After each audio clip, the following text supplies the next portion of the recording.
Soyez les bienvenus.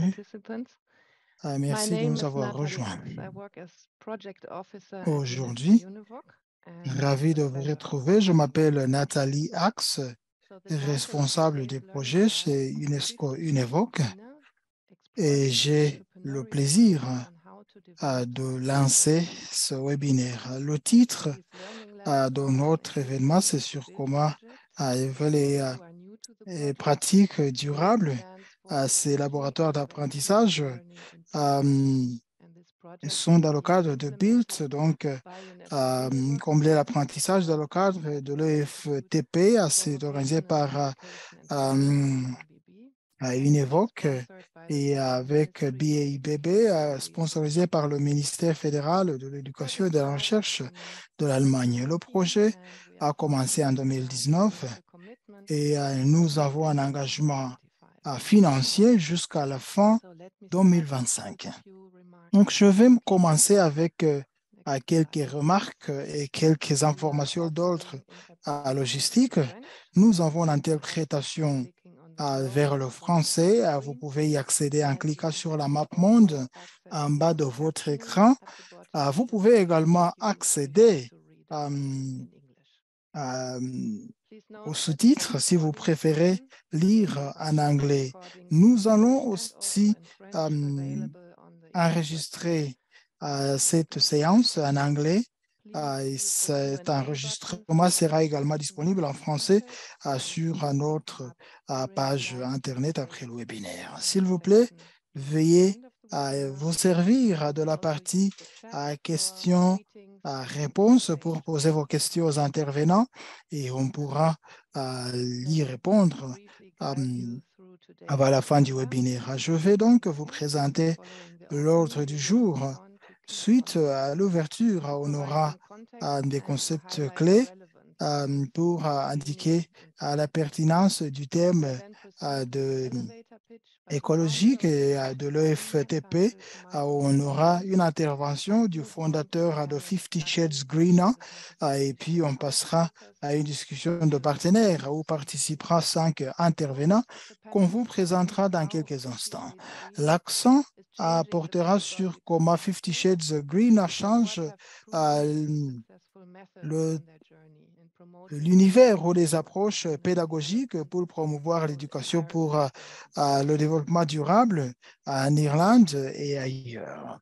La suite, s'il vous plaît. Before we Eh bien, move on, just allow avant de me to passer provide some à context autre on what chose, greening permettez-moi de vous are donner un in the BUILD contexte project sur and how they ces contribute laboratoires to an d'apprentissage sustainable dans le cadre future. du projet So BUILT. one of the Euh, activity lines of the BUILD project, L'une des the activités learning du line, projet and the BUILT, idea is to c'est support cette you as the stakeholders ligne implement d'apprentissage. L'idée est de vous the knowledge accompagner en tant que product partie that BUILD prenante dans has le cadre du as part of its project. l'EFTP, de promouvoir les So with projets knowledge product, que nous I'm referring, for promouvons. example, Donc, to our les innovation and produits learning de platform, connaissances sont souvent des to the pratiques specific d'innovation, publication program, d'apprentissage. Il s'agit as d'une part of publication our vision. spécifique que vous These trouverez publications sur document notre site innovative et ces practices publications se that documentent des pratiques relevant to our innovatrices global et impact adaptées and par also rapport transferable to other et à contexts. l'impact et peuvent aussi The learning être labs provide an transférés à d'autres opportunity to contextes. explore Et les successful laboratoires innovative d'apprentissage practices constituent une opportunité from d'étudier les pratiques Africa, spécifiques Asia-Pacific, and Europe d'Afrique, and to d'Asie-Pacifique, enable d'Europe, direct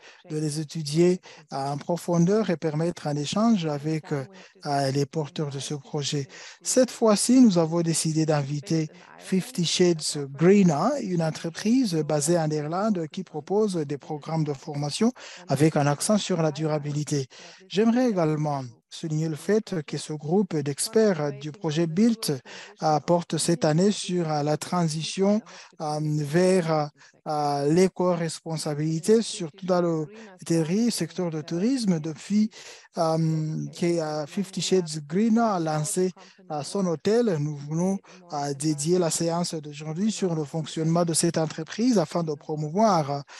un monde By the plus addition of durable et equal exchange, éco-responsable. Je vous sustainable souhaite learning certainement experience, des and délibérations making fructueuses the et un opportunity. apprentissage And I hand over to durable our aussi. colleagues, Saisissez cette Catalina and opportunité. Je Raibona. passe la parole à nos collègues Catalina et Raybona. Merci.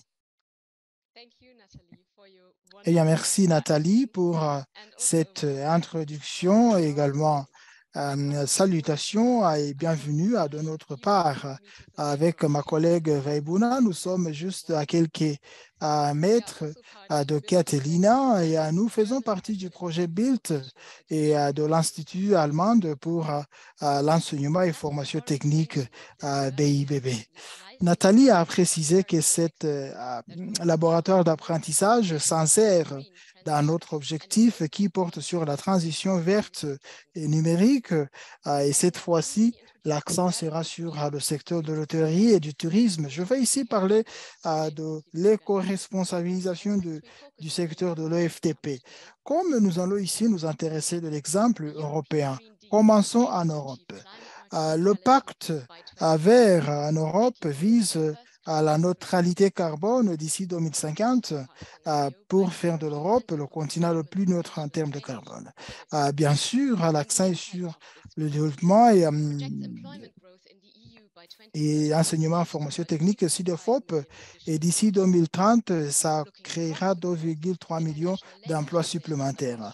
À travers le monde, les études indiquent que mettre en œuvre l'accord de Paris sur le changement climatique pourrait créer un gain d'à peu près 80 millions d'emplois d'ici 2030. Pour soutenir ces mesures et faire de cette transition possible, nous devons améliorer l'efficacité énergétique et puis adopter à le renouvelable et réduire les émissions de carbone. Ceci n'est pas une tâche facile et la responsabilité pour écologiser nos pratiques de consommation dans tous les secteurs.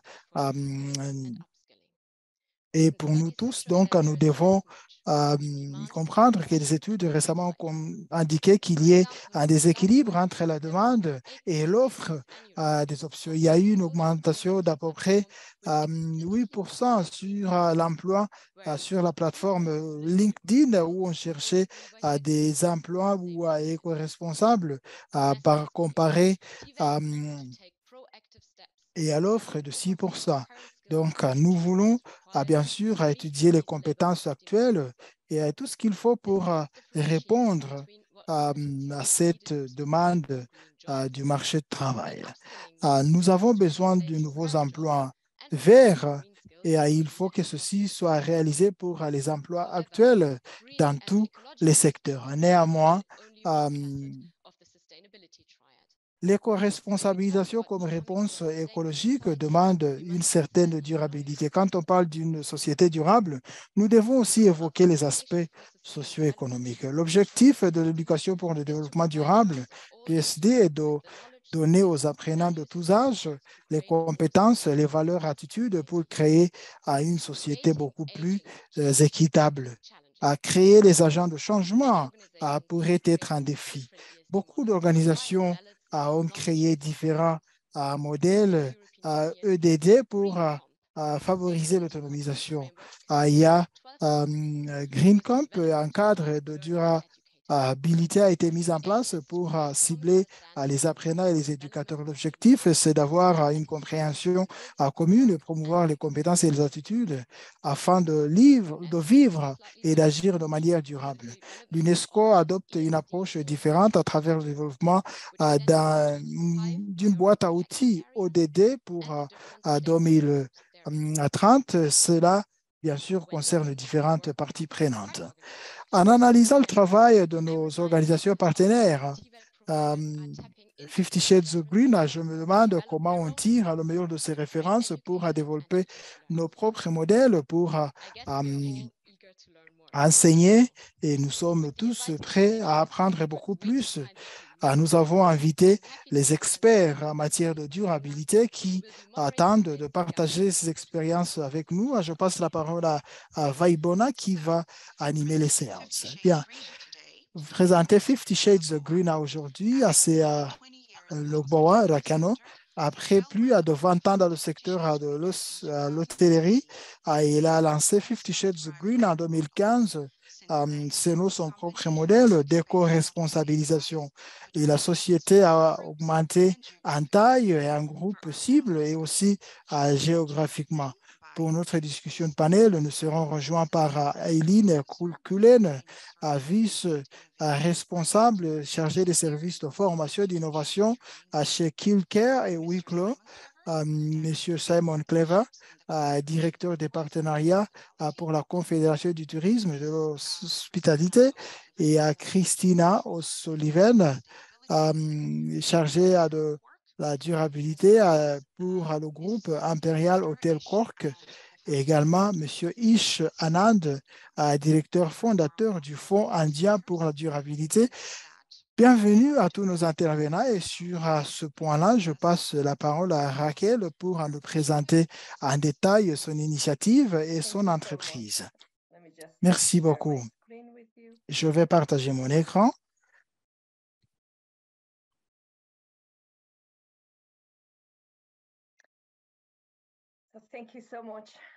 Merci beaucoup de m'avoir accordé cette occasion de vous adresser la parole. J'espère que mon parcours personnel pourra inspirer le public d'une manière ou autre. Je m'appelle Raquel Deboa, fondatrice de 50 Shades Greener.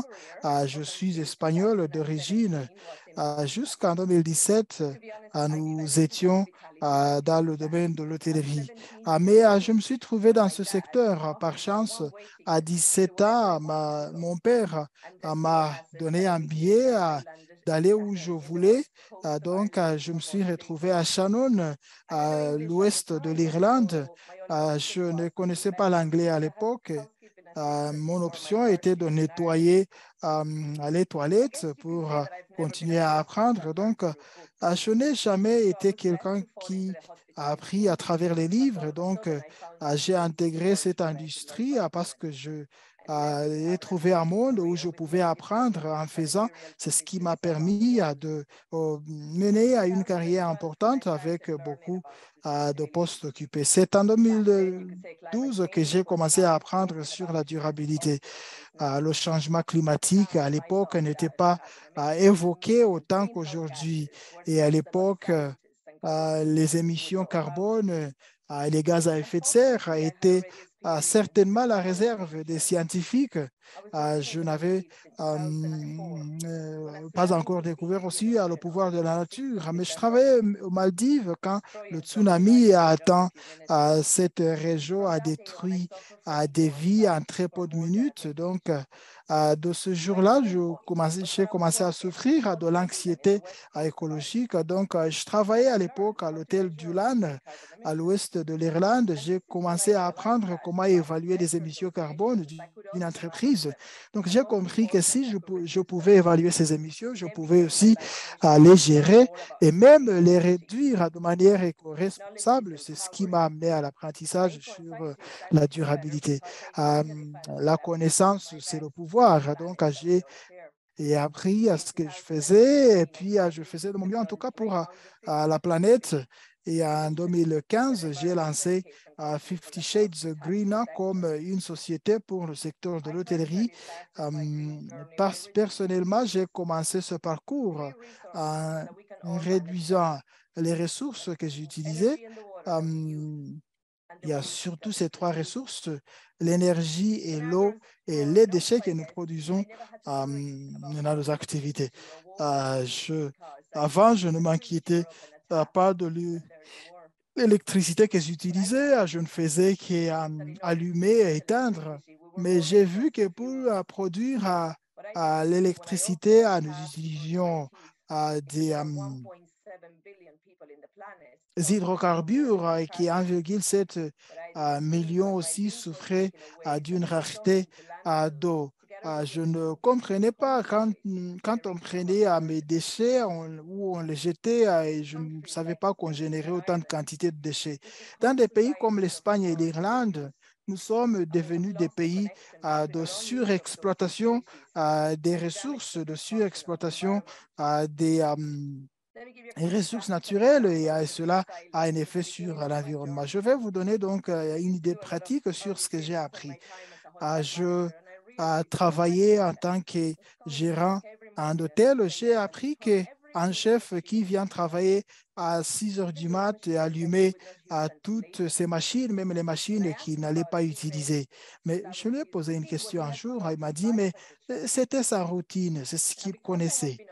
Euh, Comme j'avais observé ces pratiques et l'utilisation des équipements, je savais que ça consommait 38 kilowattheures et je connaissais que le prix était de 40 centimes par kilowattheure, kilowattheure. Donc, pour chaque heure de détente de nos machines, on pourrait réduire notre consommation par 14 000 à kilowattheure, ce qui allait nous économiser 5 500, donc 4,8 à tonnes de CO2.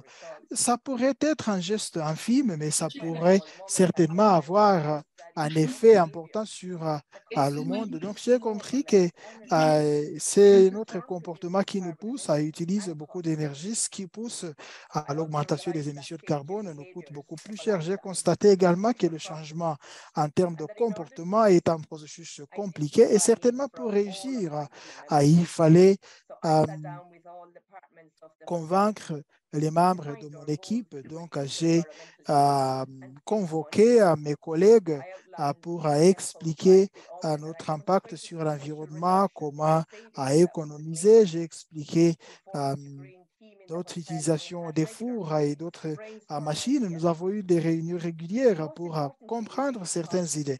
Plus important, nous avons rendu le processus ludique et intéressant pour tout le monde. Il nous fallait insister, poursuivre notre progrès. Donc, j'ai développé la méthode FSG. Nous évaluons. Ce qui ne peut pas être évalué ne peut pas être géré. Nous évaluer l'utilisation de l'énergie, de l'eau, la production des déchets pour aussi mettre en place nos ICP environnementaux. Nous avons étudié le flux d'approvisionnement en eau dans nos bâtiments. Nous avons appris quelles sortes de déchets nous créons. Nous avons appris sur différents comportements autour de la consommation de certains services publics et de ces deux premières étapes. Nous pouvons déjà identifier des opportunités pour la réduction et c'est ce qui permettra certainement à notre équipe d'être beaucoup plus efficace en termes d'utilisation des ressources. Nous pouvons utiliser aussi des normes importantes euh, pour économiser cette énergie et les appliquer. Suivre ces indicateurs clés de performance en matière d'environnement. Euh, dans notre utilisation, chercher à réduire euh, notre consommation afin de favoriser la durabilité environnementale et sociale. Il y a le pouvoir des données qu'on ne peut pas surestimer. Euh, et les efforts, certainement, marchent et fonctionnent. Dans 3 ans, à partir de début de cette initiative, nous avons réduit notre consommation d'énergie par 30%, réduit la consommation en eau par 25% et les déchets par 40%, tout en mettant en place des systèmes simples, des processus simples pour changer le comportement sur l'utilisation des services publics. Hôtel Dulan est devenu le premier hôtel neutre en carbone et a été privilégié par le marché. Certainement, ce parcours ne s'est pas arrêté sur l'efficacité en termes d'énergie. Au vu des résultats dans le secteur de l'hôtellerie, nous avons été encouragés à entamer la recherche et le développement. Nous avons appris sur la biodiversité et la nature, à la justice sociale en collaboration avec d'autres organisations qui s'alignent certainement à d'autres valeurs. Nous avons développé de nouveaux programmes de formation pour l'industrie et pour toute autre industrie. Nous avons testé différentes méthodes et de programmes. Nous avons aussi encouragé aux apprenants d'évoquer leur point de vue. Nous avons étudié les possibilités de changement de comportement et donc notre stratégie et celle de l'apprentissage continu. Nous travaillons avec les PDG, les gouvernements, les collèges et les universités. Nous avons aussi travailler avec les institutions de formation pour identifier les compétences nécessaires pour pouvoir inculquer ceci à la société. Nous avons les niveaux de compétences en termes d'écologie. Il y a le premier niveau, c'est la conscience à tout le monde de partout. Il faut qu'on introduise ceci dans tous les programmes, à tous les niveaux de formation. Parce que si tout le monde adoptait au moins un geste pour le climat, ça pourrait aider le monde entier. Donc, de la conscientisation de cette conscience, on passe aux besoins spécifiques, les normes, les procédures, les plans d'action pour l'écologisation pour chaque industrie dans les années à venir. Et puis, il y a le troisième niveau, le niveau de spécialisation qui apporte sur les métiers spécialisés, le renouvelable, les panneaux photovoltaïques et tout autre. Nous travaillons aussi avec des pays tels que le Népal. Vous voyez ici donc une opportunité de les aider à intégrer les compétences vertes dans leur programme et s'assurer qu'ils ne commettent pas les mêmes erreurs que nous avons commises chez nous. Et puis, avoir tout cela en tête de toutes nos stratégies. Pour moi, la durabilité nous renvoie à ces trois P, le peuple, la planète et le profit ou bien les bénéfices, mais dans cet ordre. Nous devons nous intéresser avant tout au peuple pour soutenir la planète et assurer le développement de l'économie verte. Merci beaucoup d'être ici aujourd'hui. Merci beaucoup d'avoir partagé avec nous votre parcours riche en inspiration pour lancer notre discussion aujourd'hui. J'aimerais vous dire qu'à l'EFPT, n'agit pas en vase clos et que la collaboration et le réseautage fait partie de notre approche.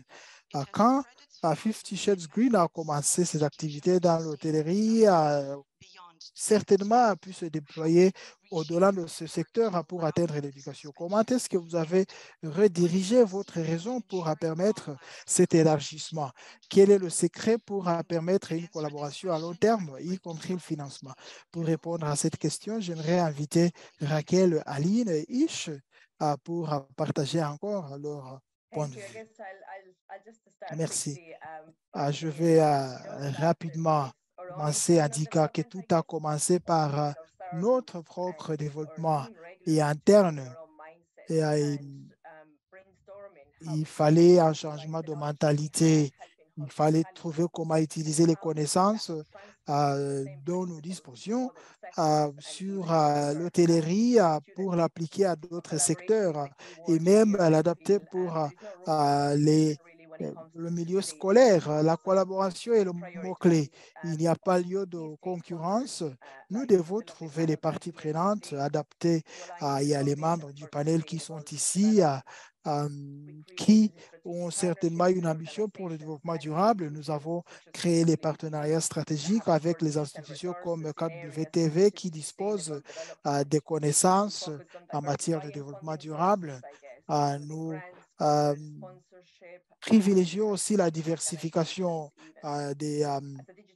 du financement et des partenaires. Nous adoptons aussi les outils numériques pour améliorer nos capacités de réseautage, mais ces outils ont facilité cette collaboration, cette communication, partage de ressources avec toutes nos parties prenantes localement et au niveau mondial pour assurer cette collaboration. Pour moi, la clé, c'est de traiter les partenaires avec respect et avec gentillesse et appliquer le principe de transparence et d'honnêteté. Voilà. Et si je puis intervenir, bonjour, rebonjour aux collègues webinaires. Et nous avons donc ces acteurs en Irlande qui travaillent avec le milieu de formation. J'ai rencontré Raquel et la première fois, nous avons certainement établi un lien on a compris cet enthousiasme pour l'environnement et pour le pays et certainement, il n'y avait pas assez euh, de formation, d'éducation dans cet espace pour la durabilité et il fallait faire ce changement. Et Raquel devait nous aider à faire le changement nécessaire. Euh, J'aimerais bien sûr dire qu'on a travaillé avec différents partenaires pour trouver les modèles adaptés au sein de KWADP. Euh, Nous n'avons pas encore trouvé l'option ou la réponse la plus adaptée. Comme vous savez, la tâche est importante et le premier objectif est la conscientisation, la sensibilisation de tout le monde, le monde entier. Comment conscientiser à l'échelle mondiale? C'est par des gestes simples. Commençons par le peuple. Trouvons ce peuple euh, dès le début de l'exercice, l'expérience en Irlande, c'est que euh, en tant que mère, j'ai compris que si on peut inculquer ces gestes aux enfants, ça pourrait avoir un effet. Bien sûr, l'enfant de 4 ans, de 3 ans, de 5 ans, si on a un enseignant qui peut inculquer ces gestes, nous croyons certainement que ça pourrait avoir un bon effet. C'est de cette manière qu'on change les cultures, qu'on change les valeurs. Donc, il faut commencer vraiment assez tôt, au bas âge, dans le milieu de l'éducation en Irlande. Donc, c'est entre l'âge de 4 ans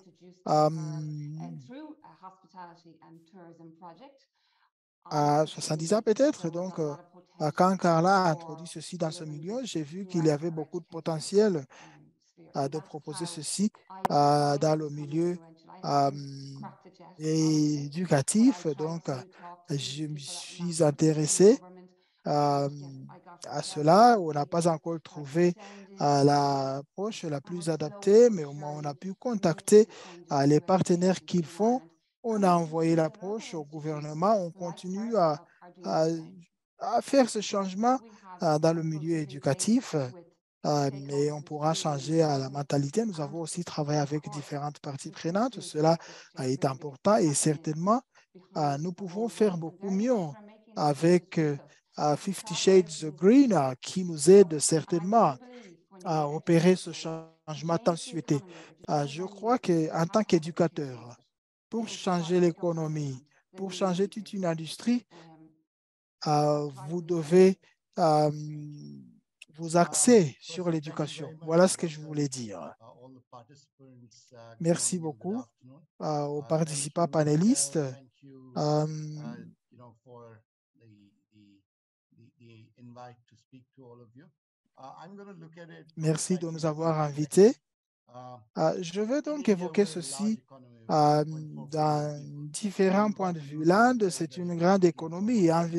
1,4 Good milliard. morning, Vous devez Raquel. donc Really penser helpful. différemment pour ces Once 1,4 again, your milliards. J'ai excellence, two rencontré very Raquel il y important a people. 2 There's ans. a shared vision Et bien between sûr, which is le very lien est important important. to make a Il y a difference une in small vision economies and commune. emerging Nous markets. croyons que nous pouvions faire une With différence 1.4 billion euh, people, I think one of the first things avec that is required 1,4 in an economy milliard. like Il ours faut avant is tout pour the une buy-in telle from économie policymakers. The assurer policymakers are euh, an extremely la critical participation des component décideurs. Les of this décideurs entire constituent un process. volet important Because if you de don't tout ce processus. institutionalize it, Si then vous it's not possible n'institutionnalisez to do pas it à on an cela et que ce n'est individual pas basis. possible de You le can't faire à go one titre institution to the individuel, other vous ne pouvez and say pas it's a huge passer d'une task and it institution will à take l'autre.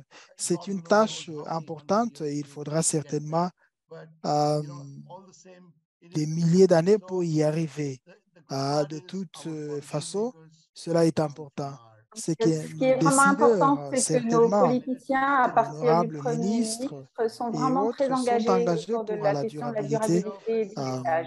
et ce Lui-même, donc le message. Premier government ministre, a to établi des cibles pour le launch gouvernement, des Il a fixé objectifs des pour cibles pour le atteindre, qui sont gouvernement à atteindre en qui doivent être atteints d'ici 2027, and the 30 government itself and 2045, 2070. 50. Et Et en fait, le gouvernement lui-même a établi aura aussi des des engagements engagements et est et des actuellement en plans train de passer des selon plans ces engagements à pour travers qu'ils sont en train les de transmettre aux différentes parties différentes prenantes et parties le prenantes, secteur. les ministères, etc. The education Euh, ministry itself is coming En fait, up le with a ministère de national l'Éducation education lui-même est arrivé aussi avec un I have a plan copy of it. I shared it d'éducation with Raquel, and we et went que through j'ai it. partagé avec Our- Raquel et on a our parcouru ce assessment of plan. that was, Et notre what an évaluation de amazing ce plan, document. c'est You know, que, when waouh, I quel think that document we can impressionnant pour un implement such a pays comme plan, l'Inde qui pourrait with mettre en that- œuvre with un that plan certain de cette specialty. nature. So Là, il y a obviously, vraiment quelque chose qui there's se a passe. national Donc, il y a education policy l'engagement, il y a la which will politique drive d'éducation nationale qui ESG, vont en fait sustainability, skills être en development, tête and de an innovation culture, right? cette From approche from a very durable young age. et I des think that's innovations important. qu'il faut mettre en œuvre Skilling. dès l'âge I'm going to take a enfin, couple of très, pieces, très just jeune. in the interest of time, I'm going to share a Mm. couple of things. So, skilling, for example. Ainsi, en fait, India is le now développement des compétences, par exemple, le skilling, what we call the National Skills on a ce qu'on appelle le National Skills Development, c'est-à-dire le développement des compétences. Et c'est un corps qui se spécifie en fait sur certaines industries. Et donc, en plus de ça, on a 32 secteurs. Chaque industrie, l'hôtellerie, la production manufacturière, les télécoms, la santé, les soins de santé, tout ça, il y a des compétences qui doivent travailler et on travaille individuellement sur les exigences de compétences, la durabilité, la construction de compétences managériales. Et ce que je crois, c'est que vraiment très clairement, on ne peut pas avoir des solutions mondiales ou globales pour des problèmes locaux. Il faut des solutions locales pour des problèmes locaux. Donc, il faut aussi qu'on s'assure d'avoir des solutions locales aux problèmes. Donc, il faut que ces solutions-là soient culturellement acceptables, socialement acceptables et on ne peut pas en fait avoir un modèle que l'on applique partout en faisant du copier-coller sans tenir compte de l'environnement local. Donc, dans cette approche, on a fait vraiment des avancées importantes. Donc, jusqu'à la prochaine fois, il faut que la percolation se fasse juste sur le terrain, au plus fin de la granularité. La durabilité, oui, c'est quelque chose. Il faut que ça soit un mouvement de masse. Et jusqu'à ce qu'on ait développé ce mouvement, cette tendance de masse, je ne suis pas même sûre qu'on obtienne les bons résultats. Et quand on a fait tout ça, en tant que nation, en tant que région, en tant que pays, nous trouvons des solutions locales à nos problèmes locaux. On travaille à avoir un développement durable. Donc, comme 50 Shades Greener et Raquel, comme elle l'a dit, la collaboration au-delà des frontières et on est en train de trouver et on travaille avec des universités, des services gouvernementaux, des plateformes en ligne. Et dans cette partie du monde, vous allez pouvoir voir comment on amène les meilleures pratiques mondiales, de classe mondiale, au niveau local. Maintenant que j'ai dit ça, je pense qu'on a un produit génial dans ce qu'on appelle le modèle FSU. Donc, Raquel va pouvoir partager avec vous, puisqu'elle a fait des choses cet automne, et puis amener des gouvernements nationaux et des corps. Et donc, il y a des connaissances locales, des meilleures pratiques qui sont partagées dans le globe avec des solutions locales aux problèmes locaux. Merci beaucoup. Merci beaucoup pour votre réponse très honnête et pour votre perspective à partir donc de votre plateforme locale et votre contexte. En se déplaçant un peu du contexte, je voudrais maintenant aborder un sujet qui a du sens pour nos éducateurs. Et quels conseils est-ce que vous donneriez aux fournisseurs de FPT pour comment verdir leur programme et puis approcher les directions gouvernementales, locales pour la durabilité, donc pour maintenir. Et je vais inviter Eileen, Simon et Christina pour nous apporter une petite clarification. Et puis, je suis désolée d'avoir en fait fait une erreur sur le nom de Monsieur Simon. Ce n'est pas Clever, c'est Cleaver. Voilà. Et maintenant, à vous la parole. Eileen, est-ce que tu veux parler du point de vue du curriculum? Oui, je vais dire que donc, le travail avec les gouvernements est vraiment très important et puis travailler autour des politiques internationales, ça. Plus important, il faut qu'on voit si on peut véritablement intégrer la partie verte, donc l'ordre du jour vert dans nos programmes et comment on fait ça pour affecter tous.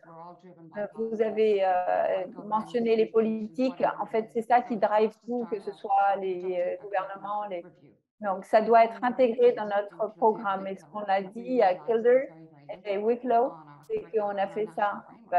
On a vu qu'il y avait peu de choses dans notre cadre national, donc on s'est dit comment est-ce qu'on peut commencer à développer les choses et travailler avec des personnes comme 50 Shades Greener. Comment est-ce qu'on peut présenter ça, je pense, aux différentes parties prenantes et engager notre propre apprenant. C'était quelque chose de vraiment important. On ne voulait pas un truc énorme, mais des choses adaptées. Comment est-ce que, en fait, on présente ce style narratif et donc, comment présenter, par exemple, le travail de 50 Shades Greener? Donc, il nous faut en fait évaluer notre curriculum et puis identifier des besoins. Et que ce soit deuxième niveau ou que ce soit de 11 heures, enfin de l'âge de 11 ans à 17 ans, enfin, comment est-ce qu'on peut les aider, comment intégrer les choses, parce que le curriculum a déjà été développé, mais comment est-ce qu'on peut aider les élèves à comprendre, les apprenants? Donc, dans notre propre curriculum, il y avait des choses qui est déjà développées, mais il y a des choses que l'on pouvait introduire en termes de durabilité pour, par exemple, en biologie ou la géologie, des choses très simples. Donc, on a regardé les occasions, les opportunités d'intégrer ces sujets comme l'énergie renouvelable, la gestion des déchets, des pratiques éco-environnementales, etc. Et c'est à ça qu'on s'intéresse et on a eu besoin de s'engager, commencer à s'engager avec différentes parties prenantes. Mais c'est comme ça qu'on a commencé. Et puis à partir de là, on a construit le curriculum et puis faire de la sensibilisation et par exemple, et faire aussi des accréditations. Et on a commencé petit à petit. Et puis, au fur et à mesure qu'on passe aux étapes suivantes, d'autres accréditations. Et en fait, c'est des Legos et on empile nos pièces de Lego parce que les gens n'ont pas le temps, les gens sont très occupés. En fait, les gens ne veulent que des petits morceaux qu'ils peuvent avaler, pas balancer l'éléphant des pièces. Voilà. Je vais repasser la parole à Simon et Christina. Oui, en fait, c'est assez intéressant de voir votre expérience parce qu'il semble qu'il y ait de la souplesse dans le système pour permettre l'introduction de nouvelles idées. Et puis, une des choses que je voudrais dire, c'est que, en fait, moi, mon historique, c'est spécifique à l'hôtellerie et j'ai travaillé avec des organisations qui font de l'accréditation pour cette hôtellerie, ce secteur. Une des choses que l'on a constaté, c'est que dans le monde, beaucoup d'éducation, en particulier au niveau ce qu'on appelle college, c'est très descendant.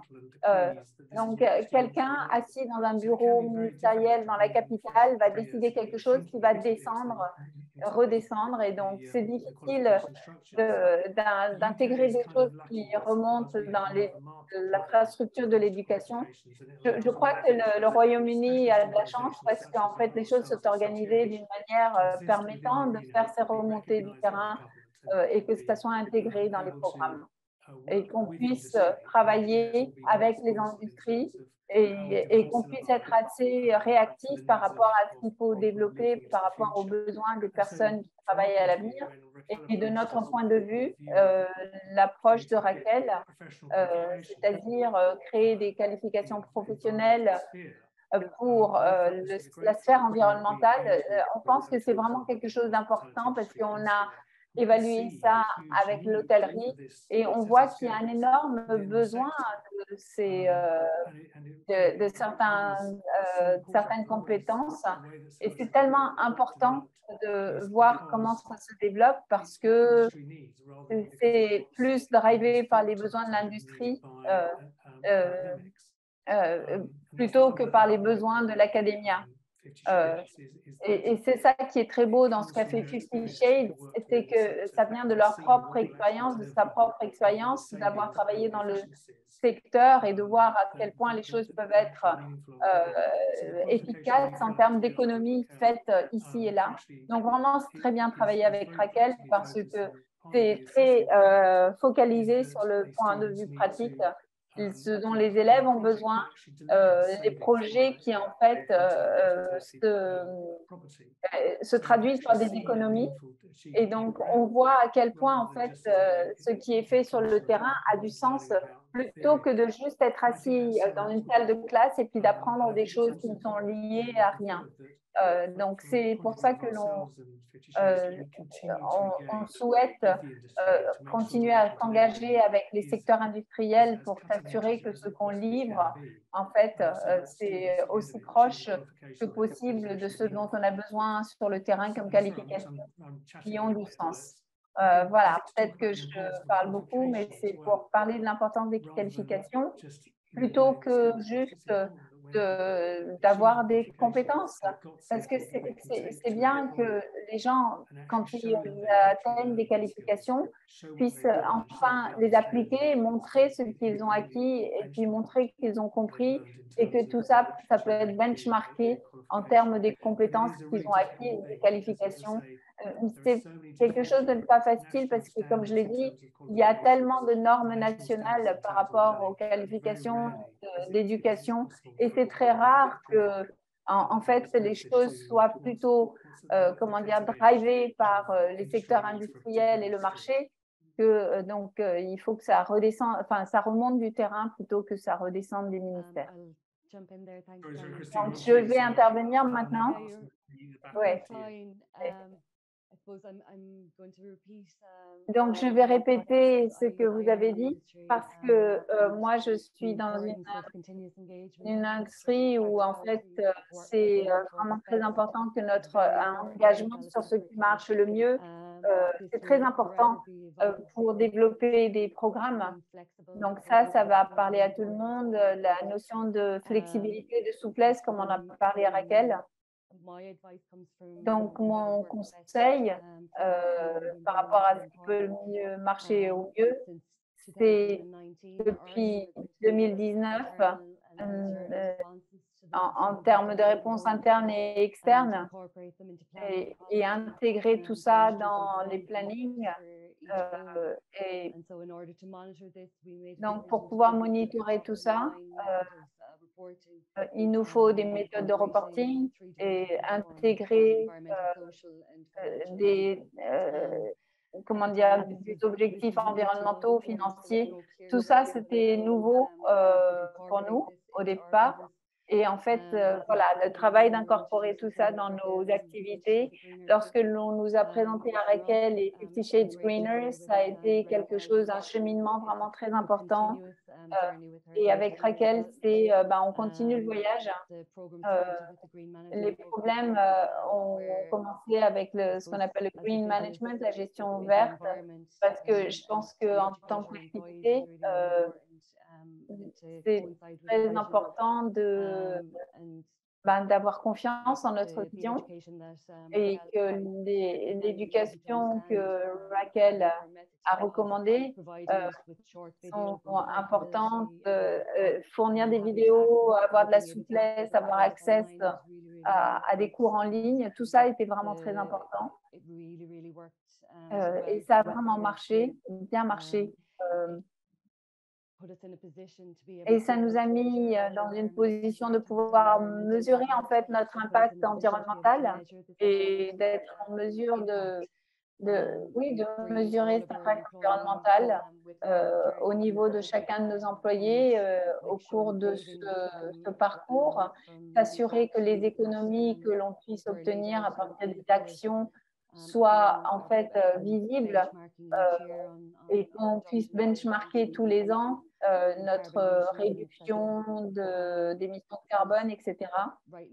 Et ça fait 2 ans maintenant qu'on a cette culture à Imperial Hotel Corp.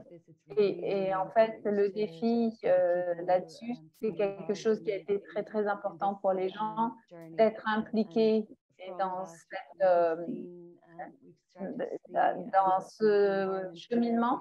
Et à partir de là, on a vu un environnement où on crée de l'innovation. La créativité et l'innovation sont devenues importantes et on a pu voir comment on peut continuer à se développer, à travailler de manière durable plutôt que juste réitérer en fait.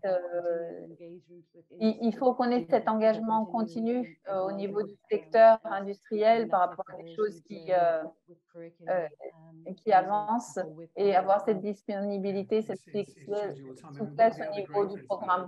Une des autres choses importantes, c'est que en fait, c'est quelque chose qui est gagnant-gagnant parce que je pense que vous avez vu que vous avez eu des économies, en plus de faire des choses qui sont bonnes pour l'environnement, ça économise de l'argent. Simon, en fait, on a pu investir ça a vraiment eu un effet important en termes d'impact sur toute l'industrie et d'avoir des améliorations et de pouvoir investir dans l'éducation, dans nos employés, leur bien-être. Enfin, ça nous a permis de faire perdurer cette culture.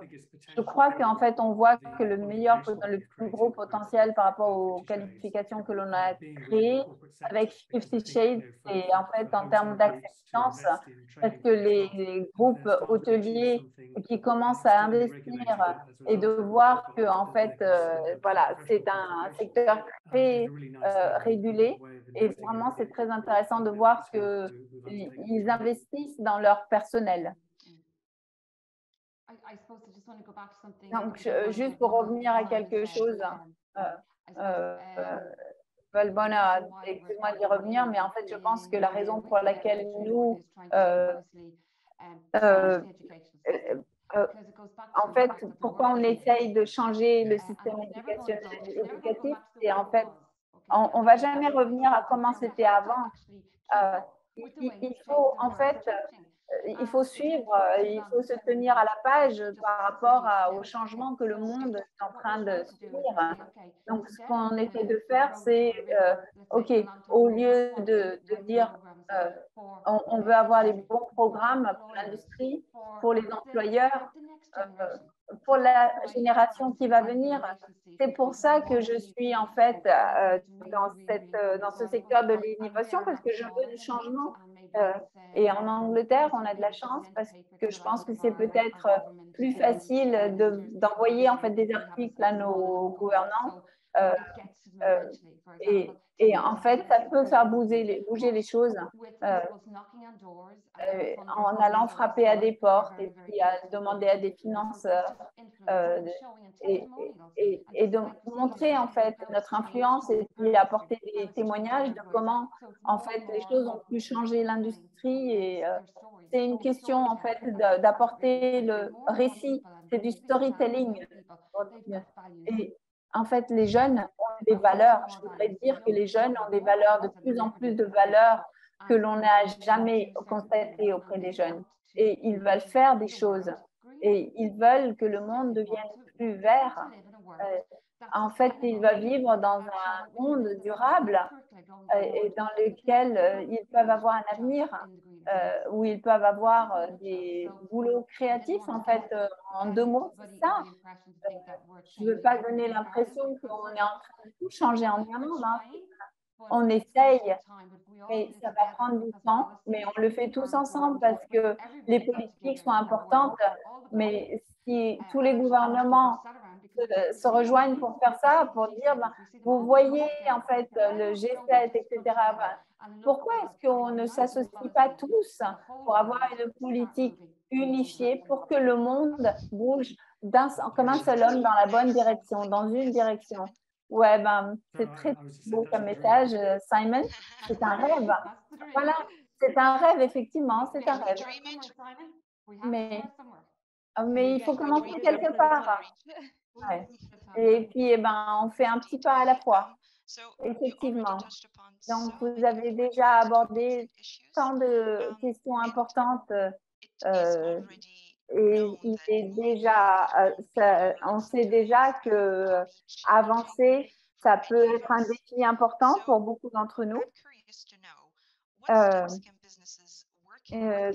Quelles mesures peut-on prendre dans le secteur de l'hôtellerie pour briser le plafond de verre pour les femmes et les minorités dans leur secteur de travail et pour en favoriser, encourager l'innovation et l'entrepreneuriat? Et j'aimerais quelques réponses de la part de Raquel, Ish et de Christina peut-être.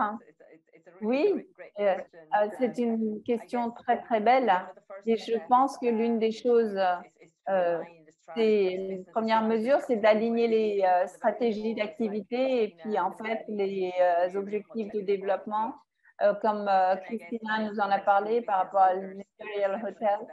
En général, les entrepreneurs, c'est que en fait les objectifs de développement durable, c'est un plan pour le gouvernement, mais en fait non, c'est SDG, les Sustainable Development Goals, c'est pour tout le monde.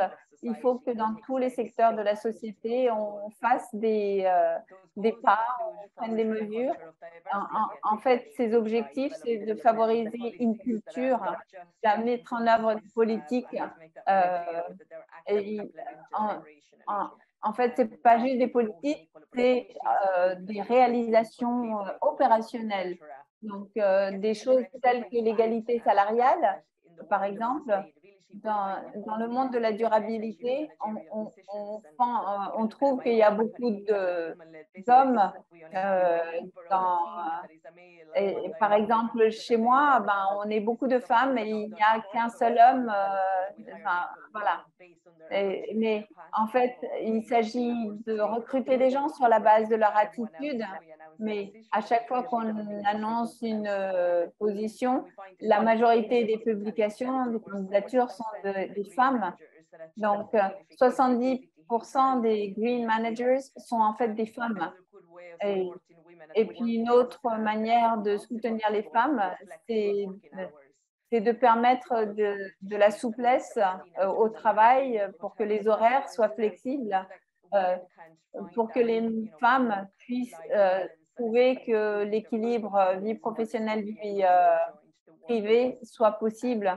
Et ça doit, la réalité, c'est que en fait, et la diversité des personnes et puis des conseils d'administration, de gestion, cette diversité peut permettre une meilleure productivité et d'atteindre en fait de meilleurs business models pour avoir une situation de gagnant-gagnant pour quelle que soit l'activité.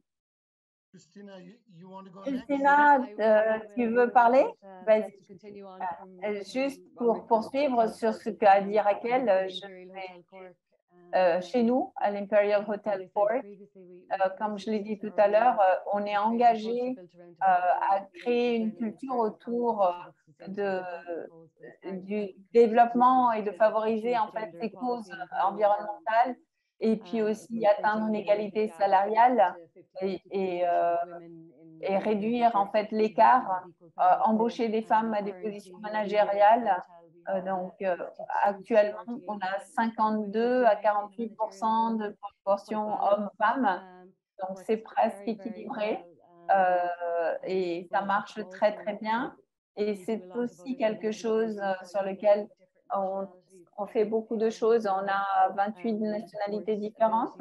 On soutient aussi les handicaps, les personnes qui ont des handicaps intellectuels. On les aide à arriver sur le marché du travail. Donc, Ability at Work, c'est-à-dire le handicap au travail. Voilà. Je sais que chez nous, et je sais que Ish tout à l'heure a parlé du fait qu'il faut des solutions locales à des problèmes locaux. Et nous sommes aussi, nous, engagés très localement. Et ça a eu un impact vraiment sur l'hôtellerie, sur l'hôtel, sur la manière de présenter, par exemple, depuis quelques années. Donc, on voulait avoir un environnement familial, un environnement de travail.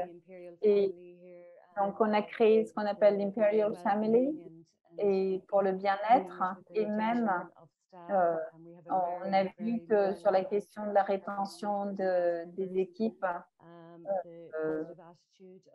des attitudes positives. Donc, la politique de la porte ouverte.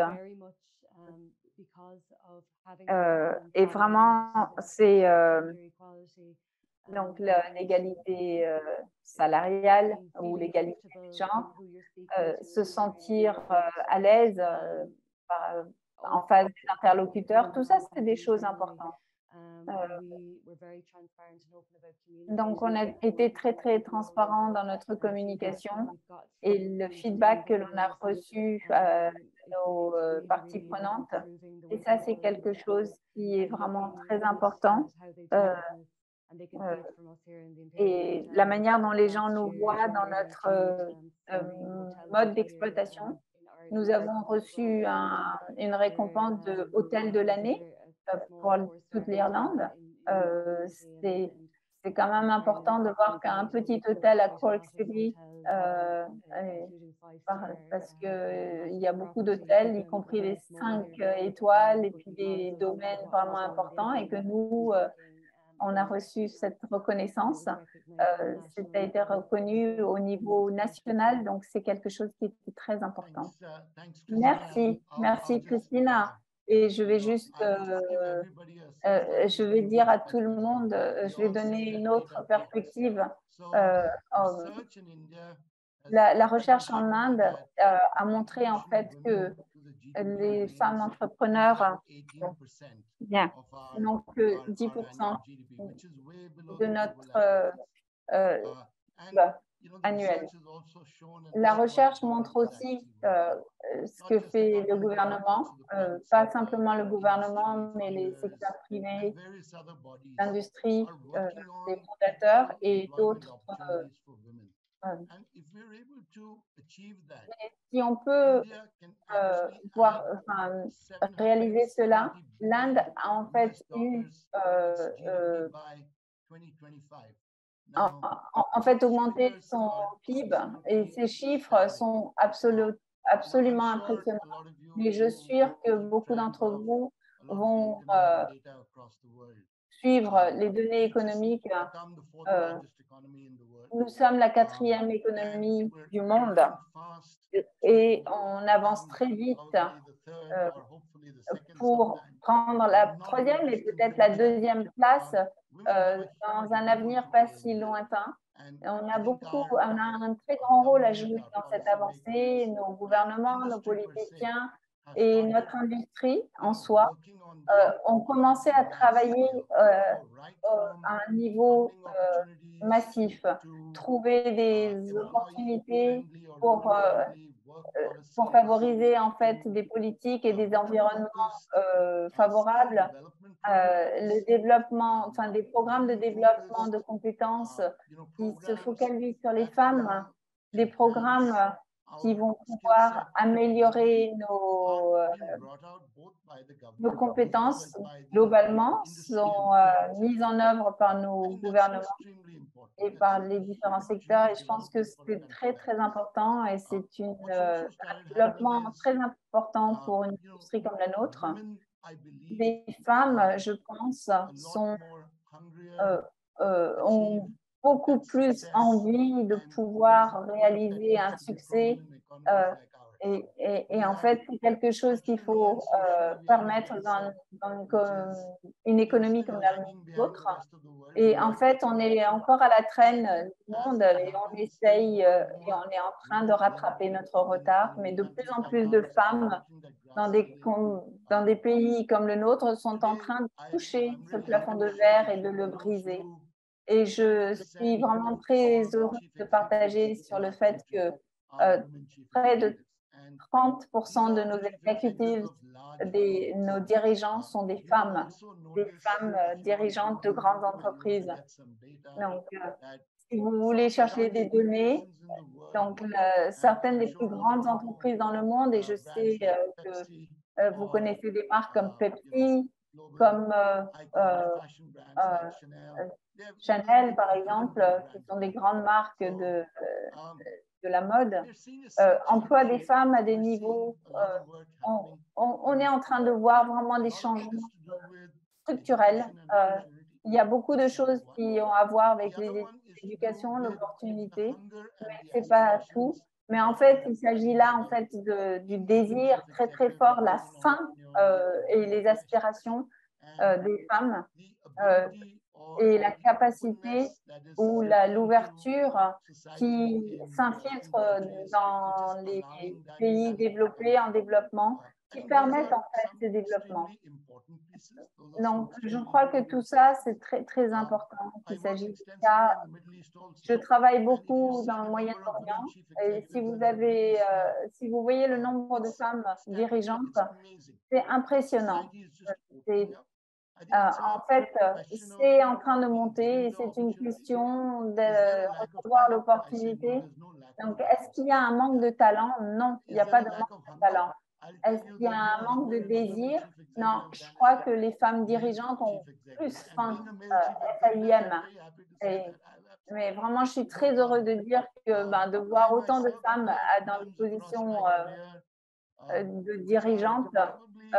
Pendant moi, sur ma carrière, dans la plupart des postes que j'ai eus, dans les organisations où j'ai travaillé, 70% de mon travail, ça a été avec des hommes. Et la planification de la suite, c'est quelque chose qui est vraiment très important aussi, de pouvoir passer le relais aux générations qui suivent. Donc, le talent, il y a des choses qui n'ont rien à voir avec. C'est plus une question de manque d'opportunité que de manque de talent. Ça a plus à voir avec le désir, la faim et vraiment de l'aspiration. C'est quelque chose d'aspirationnel de se dire pour les femmes, il faut que j'y arrive, il faut que je prouve que je suis capable de le faire. De même au niveau entrepreneurial, il y a des données. Il y a des données qui prouvent que les organisations dirigées par des femmes montrent plus de stabilité que ceux menés par des hommes. Moi, je suis heureux de dire qu'on est en train d'avancer à grands pas de ce côté-là et je pense que vraiment les femmes montre dans le monde entier que il n'y a pas de manque d'expertise, de talent. C'est une question de perception, c'est une question de culture, de société. Et même dans les économies les plus avancées dans le monde, on voit que ce problème est prévalent. Mais les choses changent parce que je crois que les gens se prennent en main. Et moi, je dis toujours chapeau bas devant toutes les femmes entrepreneurs. Bravo, félicitations. Merci. Merci à tous pour avoir partagé expertise, votre expérience. C'était vraiment génial de vous entendre tous et j'ai préparé 2 questions en plus, mais pour pouvoir laisser un peu plus de temps à nos auditeurs avec leurs questions. Donc, je voudrais ouvrir la partie questions-réponses de notre webinaire. Nous avons déjà des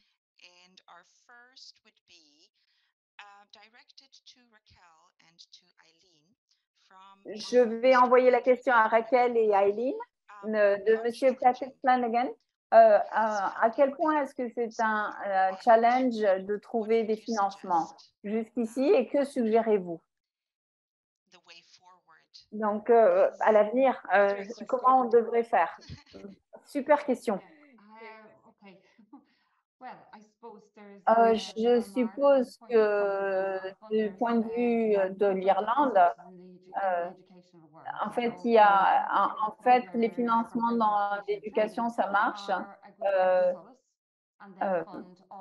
Donc, il y a une organisation qui finance en fait de 16 ans à 25 ou 27.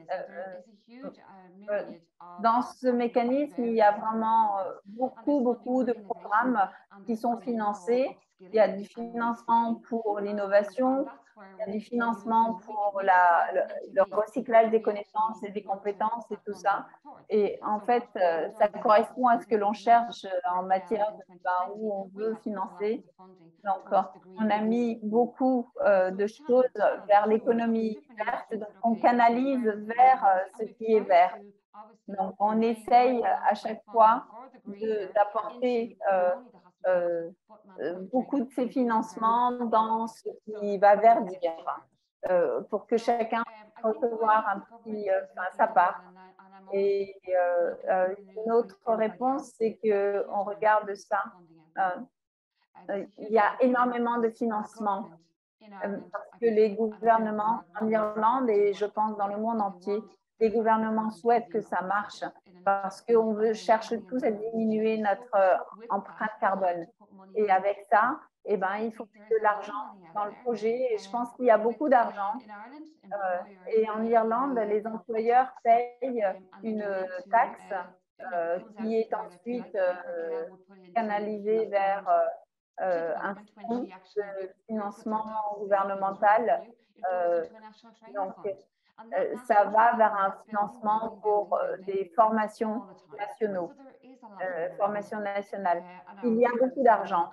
Donc, je pense que si quelqu'un du gouvernement écoute, voilà, il sera peut-être surpris, mais il y a beaucoup d'argent en Irlande et j'imagine que partout dans le monde, ça doit être en Irlande, on l'a et je pense que c'est important de dire que voilà.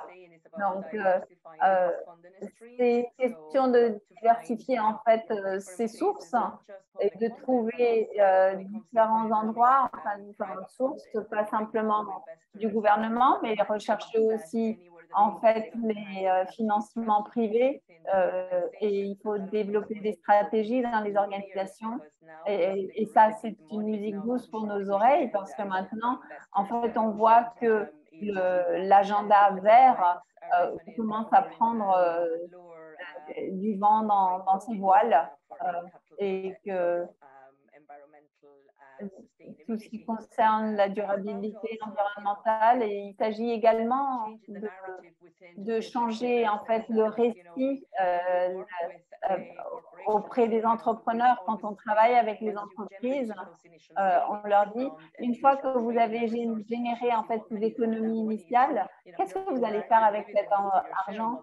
Est-ce que vous allez donner plus d'actions, enfin des dividendes à vos actionnaires ou est-ce que vous allez réinvestir tout ça auprès de vos employés et auprès de l'environnement? Donc, des entreprises qui souhaitent, je pense, en fait, on les amène à financer l'éducation et les écoles. Donc, je pense qu'il s'agit de trouver différentes manières de repérer les sources. En Europe, on cherche à promouvoir l'économie verte. Il y a différents contrats à partir des Nations Unies, à partir d'ONG, tout ça. Je crois que là, on est à un endroit où le monde entier souhaite financer et comprend que en fait, c'est la seule issue pour tout le monde et c'est le seul chemin à prendre.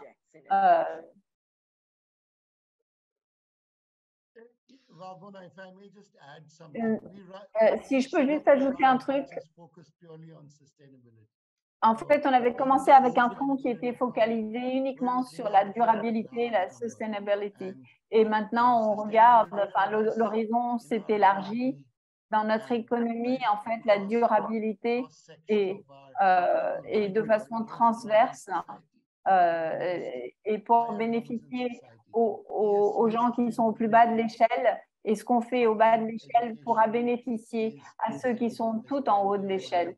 Avoir de l'éducation. Il y a beaucoup d'argent, ça vient du monde entier parce que les gens réalisent que il faut vraiment se focaliser si on veut arriver là. Faire un petit peu de ceci, faire un petit peu de cela. En fait, on arrive à ne rien faire vraiment. Donc, il faut commencer à chercher les choses dans les bons endroits et puis construire les bons programmes et montrer en fait qu'on a fait quelque chose. Parce que si vous ne faites pas la preuve de ce que vous avez entrepris, eh ben, aucune entreprise ne s'intéressera à vous et on ne vous suivra pas. Merci pour vos réponses. Donc, il y a deux questions qui viennent de Enrique Blanco. On va vous les lire. Donc, je pense qu'ils sont plus pour Raquel, mais si quelqu'un a envie de… Donc, est-ce que votre programme scolaire est applicable à tous les niveaux d'éducation ou est-ce que vous ciblez des niveaux spécifiques? Est-ce que c'est plus ouvert? Et une fois que vous avez fait ça, est-ce que ensuite vous travaillez avec le secteur public pour reconnaître en fait les certifications, les qualifications, pour aider ceux qui ont donc bénéficié de ces formations à prouver leurs compétences dans l'industrie après l'obtention de leur qualité. En fait, nos programmes, ça part de l'école secondaire vers d'autres secteurs de l'éducation dans le secteur de l'EP, le FPT et puis sur le secteur aussi, on construit des programmes qui sont spécifiques à l'industrie de la même manière que l'on a fait en fait construit des programmes pour l'hôtellerie et on commence avec les plus jeunes à 14 ans et après c'est l'éducation tout au long de la vie. Donc, on va pouvoir lancer ce programme très, très bientôt. Et pour la deuxième partie de la question, c'est concernant les qualifications, les badges, les qualifications. Et je pense que ça a été un grand défi pour moi parce que je ne viens pas de cette partie-là du monde académique. Et pour moi, c'était des choses sur le terrain très, très pratiques. Et il a fallu que j'ajuste mes méthodes. Et c'est la première fois qu'ensuite, il a fallu se coltiner tout ce qui nécessite les qualifications et les reconnaissances officielles. Et ça a été un processus vraiment impressionnant parce que sans doute nous avons trouvé dans le CTH et auprès de Simon les partenaires les plus pertinents et il a fallu ça a été génial de trouver cette énergie qui nous accompagne dans cette démarche. Ça a été un défi au départ parce qu'il fallait que moi, je souhaitais que cette partie pratique soit le cœur parce que j'avais des avis d'experts sur la question. Mais après, il y a eu beaucoup de recommandations académiques, mais on a vu vraiment l'avantage de faire les choses de cette manière-là. Des actions fondées sur… ouais.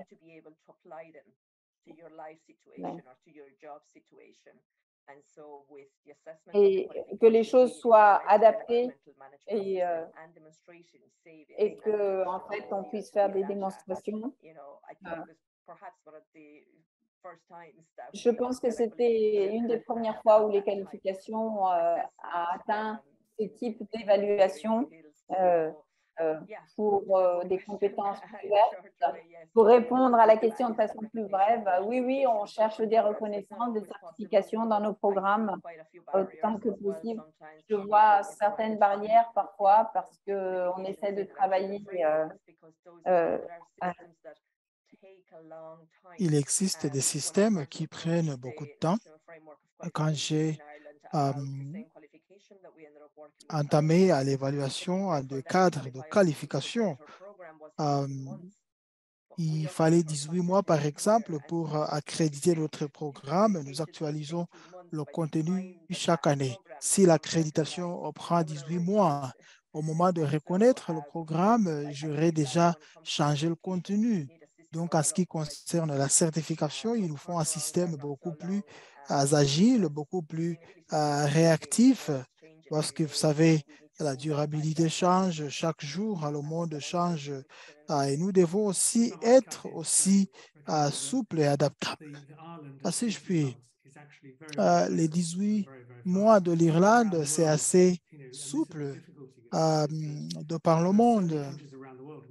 Il y a certains pays, si vous devez soumettre vos programmes à ces différentes autorités, ça devient difficile de lancer certaines activités en Malaisie, en Inde. Déjà, le travail à faire avec le gouvernement est énorme et cela représente toute la difficulté de la tâche. Nous avons par exemple ces qualifications en termes de marketing que le gouvernement permet à réglementer par l'organe de réglementation permet aux organisations spécialistes de collaborer avec l'industrie. Quand vous nous avez contacté sur cette idée, nous savions que le marché en avait besoin, donc nous avons sauté sur l'idée, mais je ne suis pas sûr que c'est ce qui se passe ailleurs et que c'est l'approche en tout cas dans d'autres contextes. Merci, j'aimerais y intervenir rapidement. Là, vous avez indiqué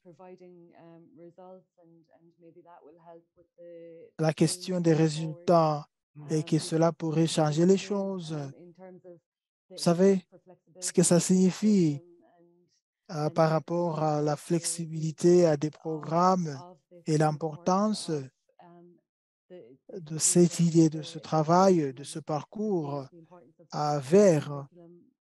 Et c'est ça certainement à la souplesse que nous recherchons en termes de programme de formation.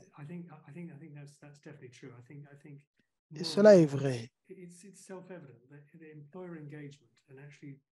Il y a la participation de l'employé et même trouver et proposer les compétences recherchées par l'employé. C'est ça le Graal pour l'éducation, le Graal qu'il faut atteindre.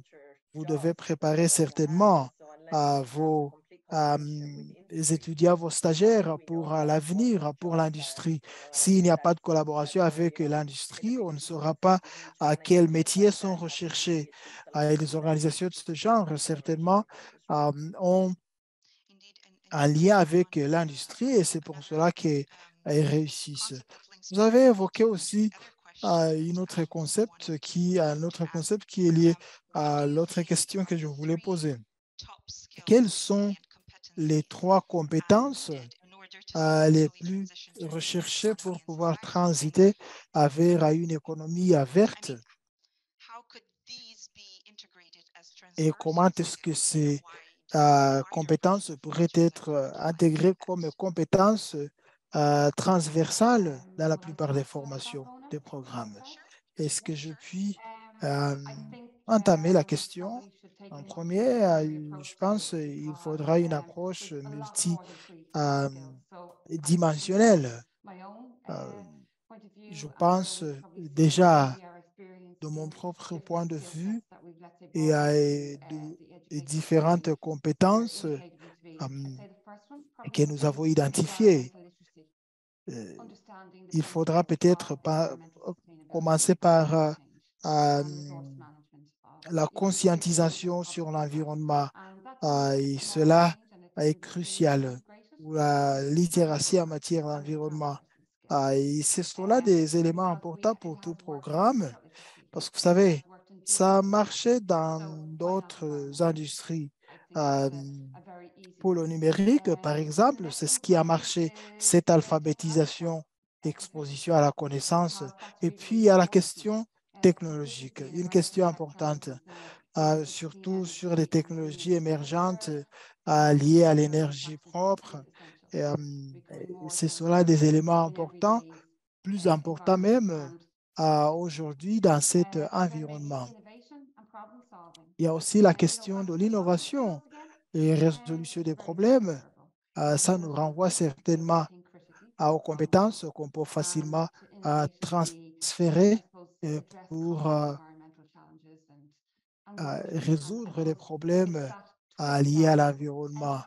Et je pense c'est lié à l'entrepreneur en milieu professionnel. Qu'est-ce qu'il lui faudra?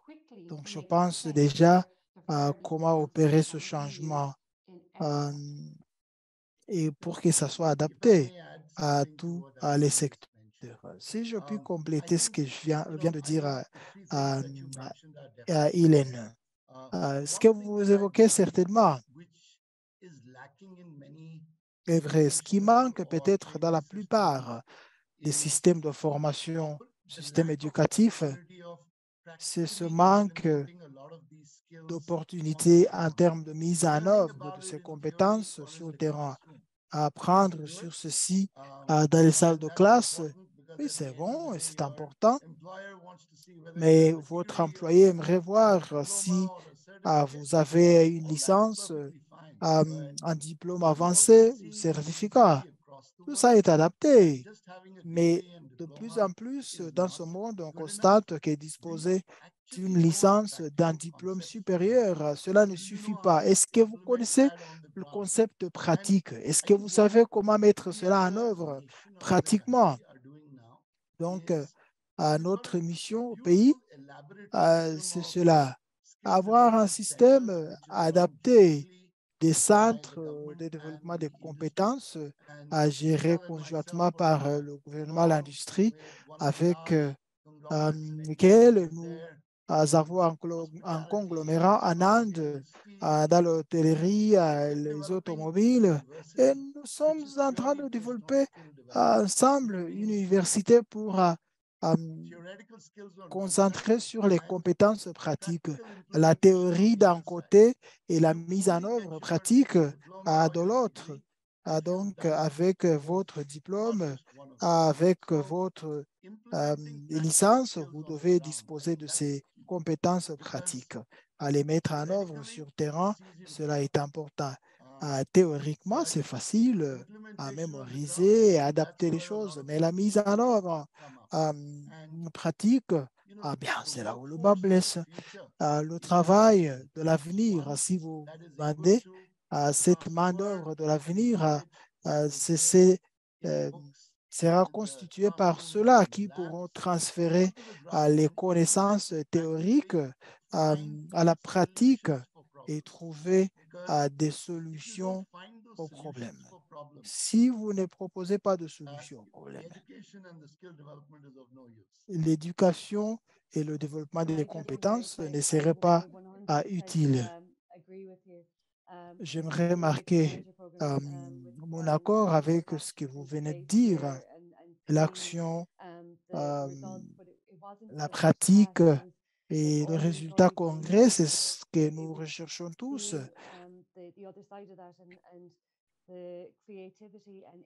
Il y a la question de la créativité et de l'innovation. Et résoudre les problèmes, c'est ce qui est plus important dans toutes ces approches, à proposer de nouvelles idées et certainement être orienté, tourner beaucoup plus vers l'action C'est tout ce que nous recherchons et c'est ce qui pourrait être plus intéressant. Et une remarque, j'aimerais euh, préciser ceci. Voilà quelque chose que j'étudie moi-même. À part les compétences, il y a un travail important que nous devons accomplir en tant qu'éducateurs. C'est un travail sur l'attitude, sur les mentalités, la gentillesse, l'empathie. Ce sont là des attitudes, les attitudes les plus importantes à inculquer aux étudiants, aux apprenants de tous âges.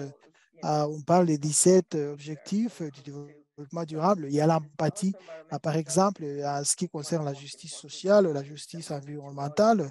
C'est une attitude à apprendre, attitude importante euh, dans nos systèmes éducatifs. J'interviens rapidement. Je suis d'accord, euh, mais j'imagine que cela est une approche différente par rapport à ce que faisait le programme de formation en Irlande. Vous parlez de l'apprentissage axé sur les métiers. On commence à changer.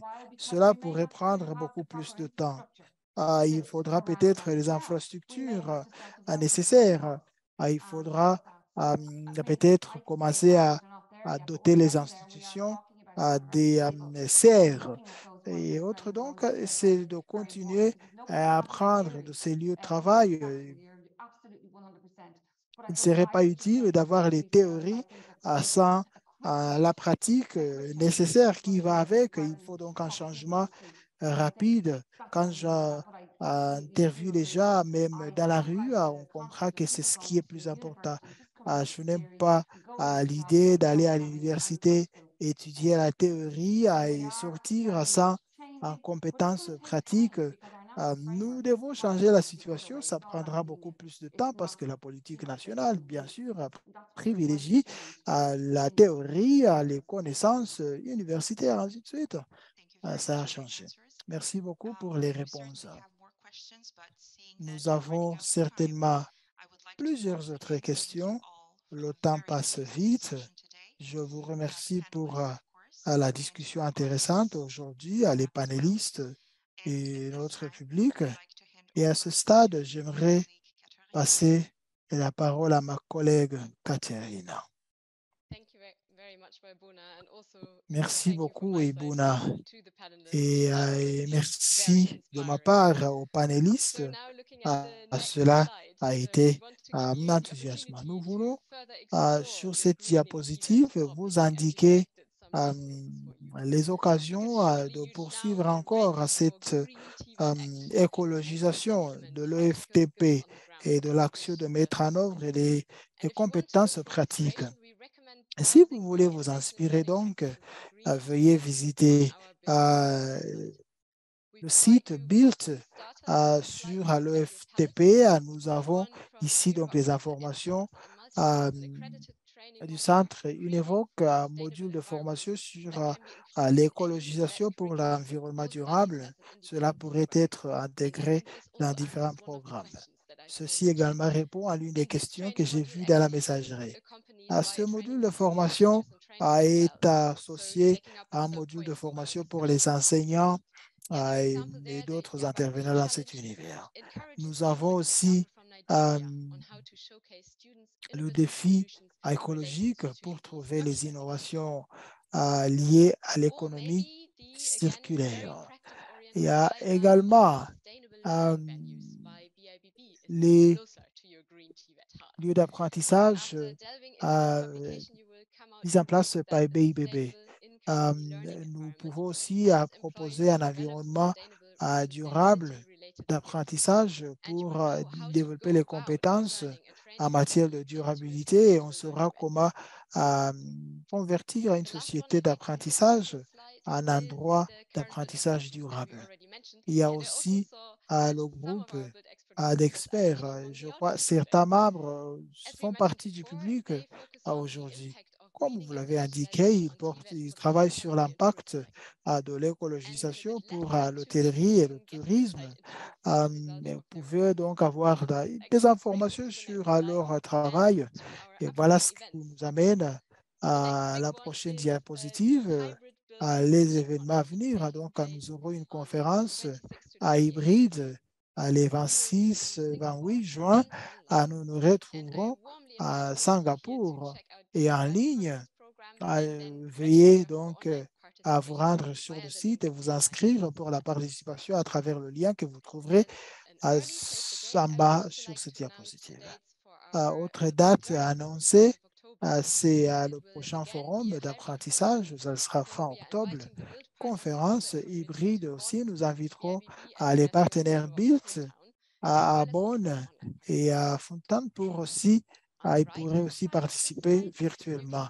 À droite, vous voyez les dates du lancement de certains documents Built, une vidéo sur la formation pour une jeunesse marginalisée, l'écologisation du BTP et des ressources en ligne pour apprendre aussi sur de nouvelles qualifications, compétences dans le domaine de l'EFTP en Afrique. Si vous voulez avoir accès à toutes ces informations, veuillez contacter les liens, les sites indiqués. Avec toutes ces recommandations et plus important, avec les présentations et les discussions des intervenants d'aujourd'hui, c'est le moment maintenant de clore cette séance d'apprentissage. Nous remercions nos partenaires 50 Shades Greener d'avoir partagé leurs idées. Vous avez rendu ceci, bien sûr, intéressant. Merci beaucoup. Et merci à vous tous, participants impliqués à travers notre réseau et à des parties prenantes TIVET de par le monde. Vous avez rendu notre séance d'apprentissage plusieurs fois plus verte. Mais il y a une dernière chose que je vous demande de faire. Suite à ce webinaire, vous recevrez un petit sondage. Veuillez le remplir pour que nous puissions améliorer nos événements à venir. Mon propre nom, au nom de mes collègues partenaires chez 50 Shades Greener, merci de nous avoir rejoints. Nous espérons vous retrouver pour les événements à venir.